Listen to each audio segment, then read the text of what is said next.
Welcome back to Birds of a Feather. This is your daily Baltimore sports podcast. My name is Nathan Stroud, and today we're going to be going over and talking about the Orioles and Blue Jays game one of this 4-game series. The Orioles played today. They play 2 games tomorrow in a doubleheader, and then they play 1 game in the morning or early in the day on Wednesday. So 4 games over the next 3 days. It's going to be very interesting. Lots of baseball, obviously, for the Orioles, but they kicked it off today, and they kicked off this week and this series with a big 11-4 win over the Blue Jays.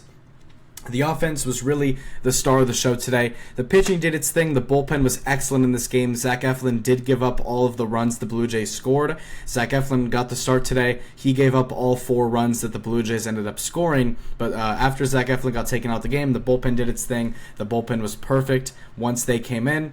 But again, the offense was the star of the show today. 11 runs against the Blue Jays. And again, the Blue Jays are, going into this game, they have the best record in all of baseball. So this is not like some sort of, Mickey Mouse type win. This is a very big win for the Orioles. Obviously, the Blue Jays are a division rival for the Orioles. So they are very used to they are very used to the Blue Jays. But same thing, vice versa. The Blue Jays are very used to us. So divisional game. The Blue Jays have been on a tear all season long, and the Orioles go out there and make a big statement and get a big win, and this offense really just continues to produce a lot of runs, and that is now, 3 wins in a row now for the Baltimore Orioles, and that's a winning streak. You'll take it. The Orioles are now 10 games below 500. They, obviously they got up to they got it down to 7 games, then it got back up to 13 games, and now it's back down to 10 games, so they're making progress, and I hate to say it, but they're making me kind of believe, man. I know, obviously, unless a miracle happens, that this team will not make the playoffs, and they are going to be sellers, but and I said this earlier on my Twitter, man, but when the Orioles have no expectations, it's kind of fun to watch, because now that this offense is all back and healthy and ready to go with the return of Adley Rutschman coming back today, which we'll talk about Adley Rutschman a little bit later. He was fantastic in his return, his first 3-hit game of the season, and it just so happened to be in his game back from the IL. Is it a coincidence? I don't know, but Adley Rutschman looks like he is back and very much ready to go for the Orioles. He gets a 3-hit night tonight. We'll talk more about that in a second, but the Orioles have won 3 straight games. They're 10 games below 500. The expectations are obviously low. Obviously, for the majority of people within the clubhouse, the fans, whatever it is, they understand that the season's probably most likely over just due to the very poor start of the season, and they would have to literally be almost perfect in the second half to be able to have a chance to make the playoffs.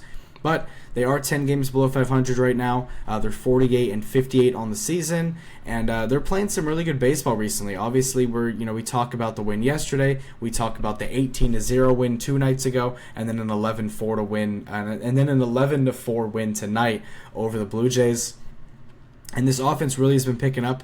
This is really like the first time all season where the entire offense has been ready to go and healthy. Tyler O'Neill, he's been on fire recently over the past 3 days. He did not play today. Don't really know why, but he didn't play, but, it was fine anyway. But Tyler O'Neill didn't play. Obviously, he was available off the bench and everything, but you talk about guys like Gunnar, you talk about guys like Adley, who just came back from injury. Gunnar, Adley, Jackson, Jordan, Colton, Ramon Laureano, Cedric Mullins, Kobe Mayo even tonight as well. Like, this entire team just is healthy and doing its thing. Rhino Hearn as well, how could I forget? But this team tonight had a very good night. Cedric Mullins had a fantastic day, had a home run in this game, also had an amazing home run robbery that would have tied the game at the time early on in this game. So just a fantastic game by Cedric. And when it comes to Cedric Mullins, it is a little sad because, we never really know what could be Cedric's last moments as an Oriole. Most likely these, however long it's going to be, these probably are his final moments as a Baltimore Oriole. We understand that he is a very big trade target that the Orioles are probably going to have to trade. And it's a little sad when you see games like today, him going out there getting a home run robbery, classic Cedric Mullins that we know, and then him also hitting, a home run to right field over by the flag courts in Utah Street. Like, it's just classic Cedric Mullins that we know and love. And again, it is a little sad that he might be going to a new team soon. But we got to enjoy the times while we got him with Cedric Mullins. Same thing with Ryan O'Hearn. He drove in a couple runs today. Ryan O'Hearn with another, Ryan O'Hearn-like performance. And he's another guy who Orioles fans are going to miss as well. He's very likely to be traded as well. And the trade deadline is just now 3 days away. It is Monday night. We have all of tomorrow. Well, we have really the rest of tonight, all of tomorrow, all of Wednesday, and then up until 5 o'clock on Thursday before the trade deadline hits. So, still, a few more days left of the trade deadline. Really still hasn't been any sort of major trades yet. A lot of the major guys who could get traded have not been moved, and I think that that is going to really start picking up, today, tomorrow, whatever. So, again, trade deadline season is very weird. But in these past few days with the trade deadline, being on the minds of a lot of teams right now, especially Orioles, who are considered to be one of the top sellers at this deadline, they're going out there and playing good baseball and winning games during this time. So do these wins change the mindset and the mind thought of what Mike Elias wants to do? Ultimately, no. I don't think that us winning 3 games in a row right now, 2 of them against the Rockies, and also just good offensive performances all around, I don't think that these performances that we've had and these wins that we've been getting, I don't think at this point of the season with how close the trade deadline is away, I don't think it's going to adjust the mindset of Mike Elias. I think that the mindset of us selling is still very much there because, again, a part of it's kind of like it's a little bit too late now. Obviously, the injuries are something you can't really control, but the Orioles have been beaten down with injuries a lot earlier on in the season. They also just lost to a lot of just very dumb things, a lot of very dumb stuff. The starting pitching was just very inconsistent. And that really was what caused a lot of Orioles losses early on. And now they're kind of reaping the consequences and reaping, just everything bad that happened and kind of suffering and facing the consequences from when all of that happened. So, again, at any point in time, a guy like Ryan O'Hearn or Cedric Mullins or, Zach Eflin even or Tomoyuki Sagano or Andrew Kittredge or, Ramon Laureano or someone like that, at any point, any of those guys could get traded. But we just got to enjoy the time that we have right now. Also, in this episode, I am going to be going over a little bit about Ravens training camp.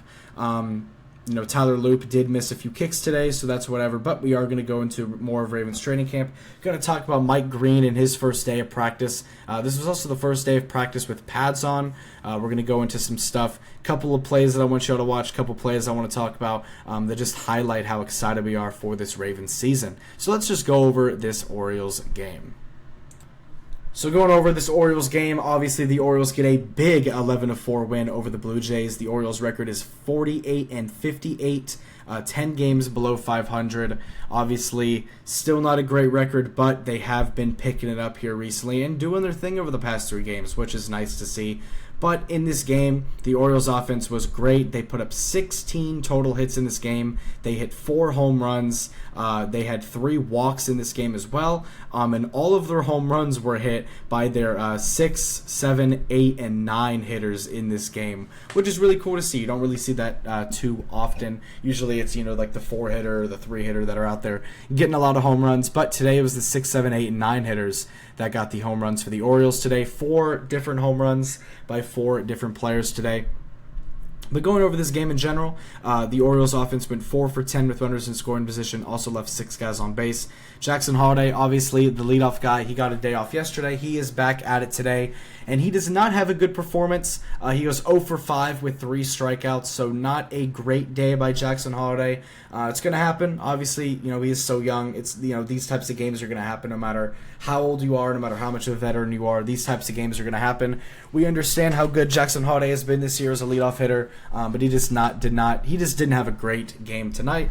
And hopefully he can bounce back tomorrow and maybe get on base a couple times in tomorrow's game or in one of the games tomorrow because there is a doubleheader tomorrow. But Jordan Westburg in this game, it was Jordan Westburg bobblehead night, so Jordan Westburg was getting his bobblehead tonight. First 10,000 or so fans got his bobblehead, and on his bobblehead night, Jordan Westburg goes 3 for 5 with a run scored. So a nice little 3-hit day for Jordan Westburg on his bobblehead night. There were, how many different Orioles? There was 6 different Orioles in this game that had multiple hits, and 3 of them with 3 hits and 3 of them with 3 hits and then 3 of them with 2 hits. So 6 different players with multiple hit games. Jordan Westburg is one of them with a 3-hit day. Then Gunnar Henderson in this game. Gunnar doesn't have a great game. He doesn't get a hit either. He is one of the only two players in this game actually that did not get a hit for the Orioles was Jackson Holliday and Gunnar Henderson. Everybody else in this game at least got one hit.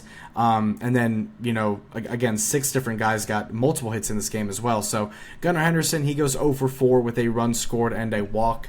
So not a great game by Gunnar, but again, you can't really worry about it. And then Adley Rutschman batting cleanup, batting 4th for the Orioles today in his return to the Orioles. He's been out for almost a month and a half due to that groin injury. But Adley Rutschman is back in business, back and ready to go. And in his return, goes 3 for 5 with 2 runs scored and 2 RBIs. So a fantastic game by Adley Rutschman. A 3-hit day in his return. And this is also his first 3-hit day of the year. This is his first 3-hit game of the season. Not first 3-hit game of his career. He's had multiple of those. But his first 3-hit game of the season just so happened to be in his return to the Orioles. So that is really cool to see from Adley. He's doing his thing. Again, big return for the Orioles from Adley Rutschman. We're going to need him. Obviously, the catching position has been kind of crazy over the past month and a half or so with guys like Austin Jackson, who, with no hate to Austin Jackson or anything, he actually has done very well for the Orioles as a catcher this year. And the Orioles actually ended up keeping him and DFAing Jacob Stallings, who was another Orioles catcher who did his thing. He got DFA'd, but the Orioles catching now is Adley and Alex Jackson, and then Gary Sanchez is still on the IL, but Adley Rutschman is back and ready to go. The catcher position is no longer a crazy hole in the lineup now. And again, no disrespect to Alex Jackson, he was actually really playing well, but again, it's Adley Rutschman. It's the guy who started this entire comeback from the Orioles franchise with this young core. He really, in a way, is the leader of this young core. He was the number 1 overall pick 6 years ago, and he's doing his thing, and I'm just so happy to see Adley Rutschman back in this lineup. It's a sense of normalcy again. And then Ryan O'Hearn in this game, he goes 2 for 5 with 2 runs scored and an RBI. So Ryan O'Hearn, in the middle of trade deadline season, continues to play well. Ramon Laureano, another player who, again, has rumors, trade deadline swirling rumors. Ramon Laureano in this game has another excellent game, just like always this season with Ramon. He goes 2 for 4 with a 3-run home run in this game by Ramon Laureano. Actually, I think it was a 2-run homer. Yeah, I think it was a 2-run homer. Was it? I just don't. No, it was a 3-run homer. Okay. Ramon Laureano hit a 3-run homer in this game. He goes 2 for 4 with a 3-run home run by Ramon Laureano. 279 batting average, again, a 526 slug. Ramon Laureano's been doing his thing this season, as we know. He is tied with Cedric Mullins for the home run lead. And speaking of Cedric Mullins in the home run lead, Cedric Mullins in this game with a 2-hit day. He goes 2 for 3 with a 2-run home run in this game. Him and Ramon Laureano both have 15 home runs, and they both have the lead on the Orioles team. And then going over to Colton Cowser. Colton Cowser, he has been struggling here recently quite a bit, but he does go out here today, has a 1 for 3 day with a solo home run in this game, and he also scores 2 runs as well with a walk. So Colton Cowser scores 2 runs, gets on base twice, and scores on both of them, obviously with that solo home run, and he scored a run from the Cedric Mullins homer as well. So Cedric Mullins has a home run. Ramon Laureano had a home run. Colton Cowser had a home run. Cedric Mullins had a home run. Ramon Laureano had a home run. And Kobe Mayo goes 3. Kobe Mayo, man. There's not enough good things I can say about him, man. He has been playing so well for the Orioles. He goes 3 for 4 with 2 RBIs and a home run. He had a 2-run homer in this game. Kobe Mayo continues to just play so well for the Orioles. And it might sound crazy, but Kobe Mayo's batting average as of right now has gone all the way up to a 240 batting average. I remember when it was sitting at like a .08, and now Kobe Mayo sitting at a .240 batting average. So I'm so happy to see Coby Mayo produce and go out here and really just play great baseball. He's been hitting the ball very, very, very hard, like we know that he could do from his days in AAA. But Coby Mayo has a 2-run homer in this game, goes 3 for 4, drove in 2 runs, and he's been playing excellent, like actually excellent for the Orioles team. This was his 3rd home run of his career and his 3rd home run of the season as well. Really just a shout out to Coby Mayo. He's really showing that he can be the everyday first baseman for this Orioles team moving forward, man. And it's really cool to see Coby Mayo do this. I was really worried about him going into the season from what we saw last year and the beginning of this year. I was just worried about his production, but he has kind of put all of that to bed, and he's been playing excellent for the Baltimore Orioles, and he should be a player that plays every single day for the rest of the season at first base, so he can battle with Ryan Mountcastle eventually when he comes back to be the everyday first baseman of this team. So shout out to Coby Mayo. Shout out to Cedric Mullins as well for making an absolutely incredible home run robbery that I mentioned earlier as well. So overall, this offense was excellent for the Orioles. 16 hits, 4 different home runs, 11 runs scored. They did their thing. Multiple players had multi-hit days. Multiple players had great days for the Orioles. So shout out to them. And then going over to the pitching, Zach Eflin got the start in this game. He did not have a good start. Once again, Zach Eflin does not have a good start. He continues to just be on this pretty big cold streak of starts recently for Zach Eflin. He just has not played great baseball since that first IL stint that he had a couple months ago. He just has not been playing well. I don't know if it's because of the injuries or what it is, but when he's been on IL twice this season, and ever since the first one, he just really has not been the same. Zach Eflin in this game goes 4.1 innings, gives up 8 hits, 1 walk, and 4 runs across 4.1 innings. He also gets 3 strikeouts, and he also gave up 2 home runs in this game, tied to those 4 runs given up. A 79 pitch count across 4.1 innings is not great at all, and he's sitting at a 5.93 ERA, and he's sitting right there, right below around a 6 ERA right now for the Orioles, and that is just that's just not good. He's among the worst ERAs for Orioles pitchers, and I don't know if he has a market anymore. I don't really know if his value and market is high. I would assume that teams could trust him. I don't know if there's an injury issue going on or what it is, but Zach Eflin, I know he can play better than this. We saw it in his time with the Orioles last season after we traded for him. We saw it at the beginning of the season for Zach Eflin. I know he can play better than this, and I think teams realize that, but his value has dropped so much over the past, month or so for Zach Eflin, and his ERA is sitting around a 6 ERA, so that's not great. But the bullpen in this game did their thing and did amazing. 4 different pitchers in the bullpen. Corbin Martin, Colin Selby, Grant Wolfram, and Cade Stroud all did their thing. All were perfect. None of them gave up a run, and the score stayed at 11-4 with an Orioles win over the Blue Jays.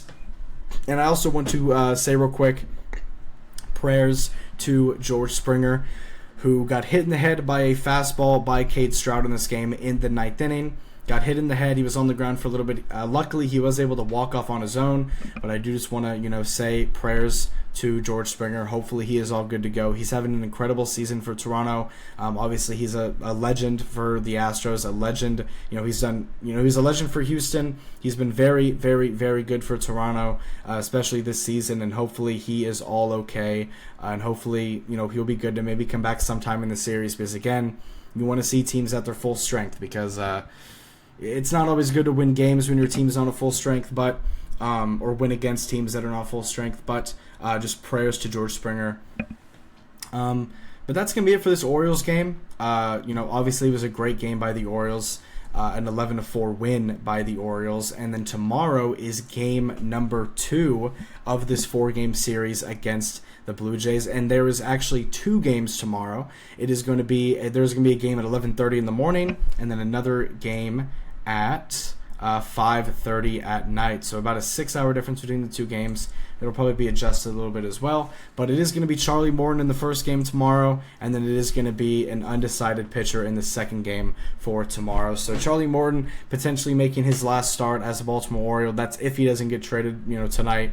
And then Zach Eflin also might have just made his last start as an Oriole today. So, again, it's a very crazy time. Trade deadline season always is a crazy time, but hopefully the Orioles can go out there tomorrow and minimum win one of the two games. Hopefully, if they can win both games tomorrow, then that means that they would have officially won this series over the Blue Jays, and they would look for the sweep on Wednesday.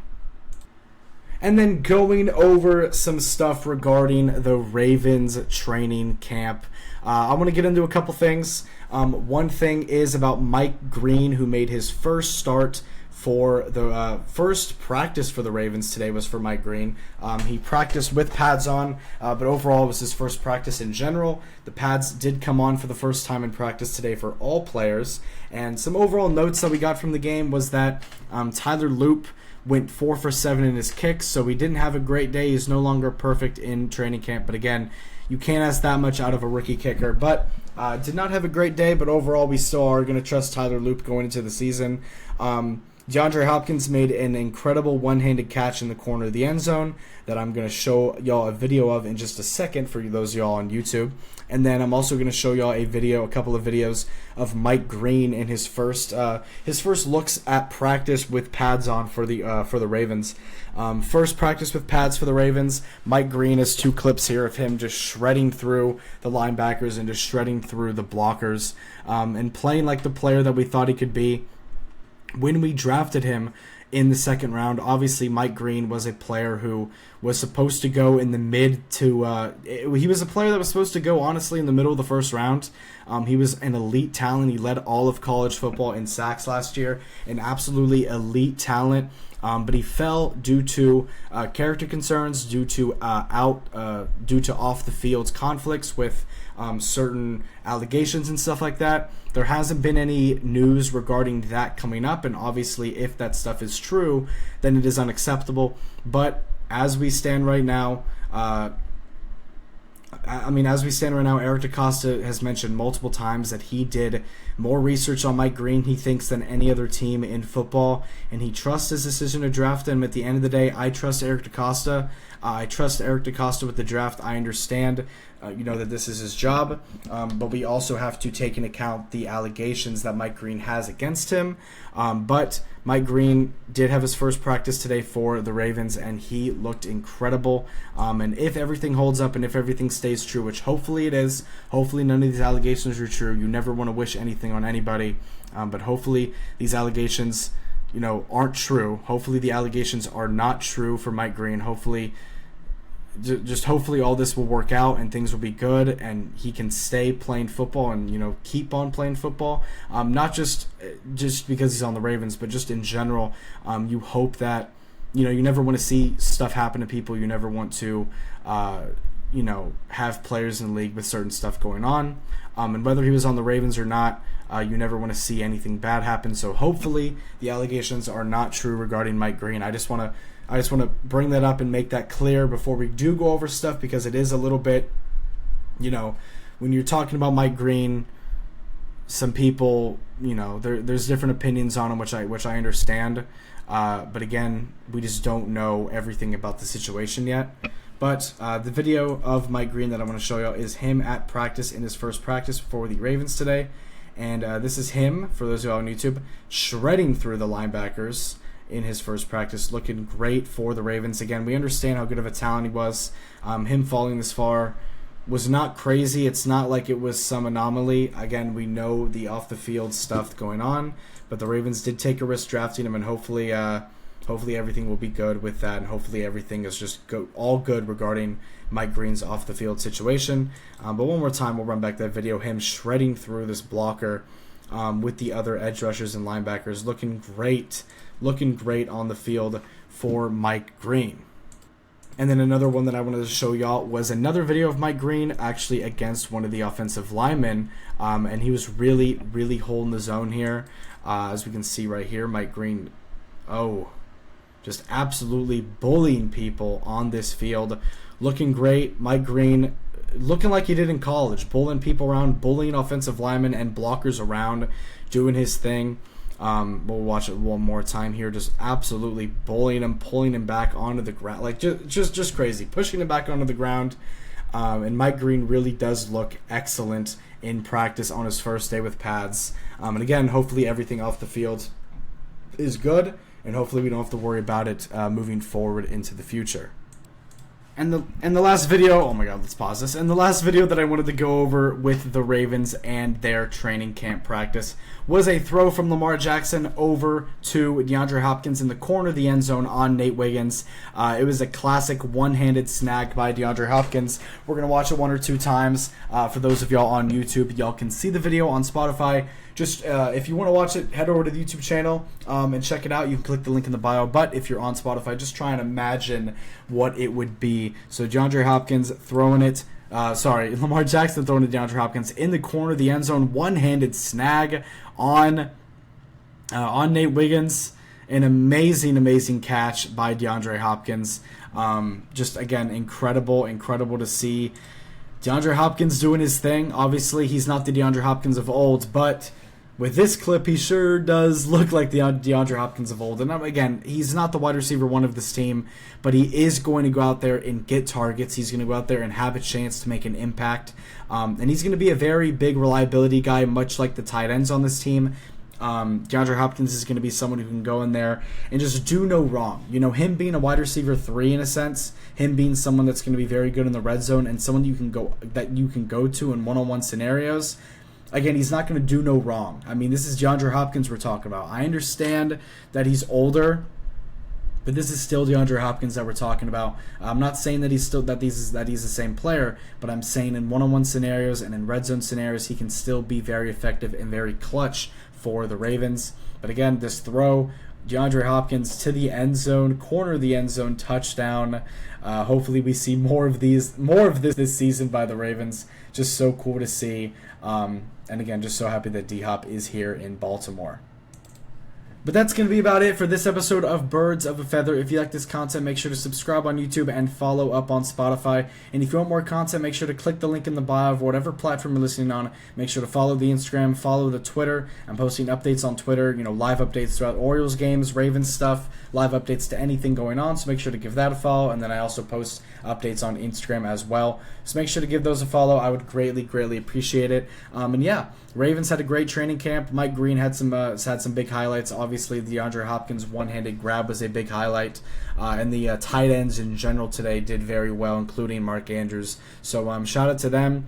And also the Orioles got a big win over the Blue Jays, an 11-4 win over the Blue Jays. And then we head into a doubleheader tomorrow, where I'm probably going to do. Yeah, I'm definitely going to do two. No, I'm probably going to do one episode tomorrow night covering both games instead of doing 2 episodes for both games. I'm probably going to do one big episode tomorrow night going over both games that happen. So make sure to tune in for that tomorrow. I'll have the episode up sometime tomorrow going over both games and any sort of trade news that happens regarding the Orioles. If that happens tonight, if that happens sometime tomorrow during the doubleheader, we'll see. It's a very busy time for the Orioles staff, management, and players. So just make sure to tune into Birds of a Feather for the best Orioles and Ravens content you can get out there. But again, I appreciate all the support you guys are giving me. I have an episode up sometime tomorrow as well. So I'll see you guys tomorrow. You have a great rest of y'all's day. Go Ravens, and I'll see y'all later. Peace out.